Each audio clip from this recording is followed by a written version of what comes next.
nom du Père, du Fils et du Saint-Esprit. Amen. Esprit Saint, éclairez-nous. Esprit Saint, éclairez-nous. Esprit Saint, éclairez-nous. Évangile de Jésus-Christ selon saint Luc. En ce temps-là, Jésus disait à ses disciples, « Je vous le dis, quiconque sera déclaré pour moi devant les hommes, le Fils de l'homme aussi se déclarera pour lui devant les anges de Dieu.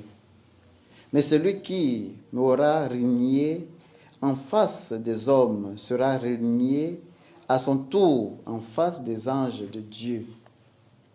Quiconque dira une parole contre le Fils de l'homme, cela lui sera pardonné.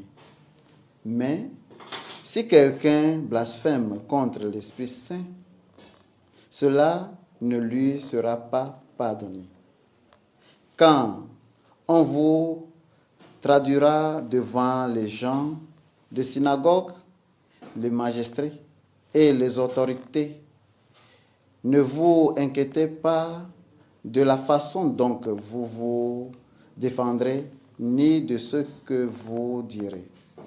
Car l'Esprit de vous enseignerait à ce heure-là ce qu'il faudra dire. Acclamons la parole de Dieu. Bien-aimés du Seigneur, loué soit Jésus-Christ. Nous faisons mémoire de Sainte Jean Breuer, Isaac Jogues et leurs compagnons martyrs.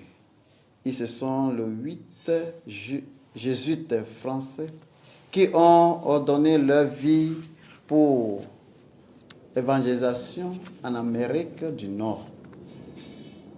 Dans le texte de l'Évangile, Jésus continue de préparer ses disciples aux épreuves à venir. Il les encourageait à être fidèles à leur engagement chrétien et leur foi dans le Christ comme Seigneur. Lorsque nous reconnaissons publiquement Jésus comme Christ et Seigneur, Jésus aussi nous reconnaîtra comme son disciple fidèle. Bien sûr, ce sera difficile en période d'abus et de persécution, mais nous, en tant que disciples, devons-nous toujours être prêts à reconnaître notre allégeance à Jésus. Nier cette allégeance peut nous faire gagner un succès dans cette vie, mais pas dans l'autre. La plupart d'entre nous n'auront pas à la souffrir sévèrement pour notre foi, mais il y aura probablement des moments où nous verrons nos croyances et nos pratiques religieuses ridiculées et moquées. Nous pouvons être tentés dans le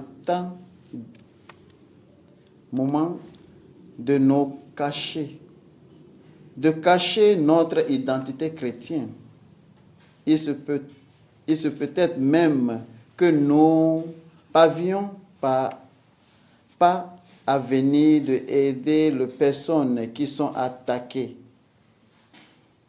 que nous refusons de soutenir, que nous refusons de nous lever et nous soyons considérés comme des temps engagés de l'Évangile, mais nous avons été encouragés de rester fidèles aux promesses du Christ. Si cela est produit dans le passé, demandons pardon.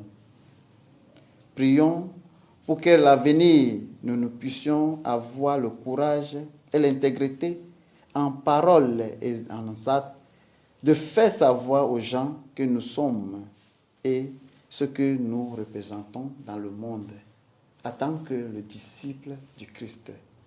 Au nom du Père et du Fils et du Saint-Esprit. Amen.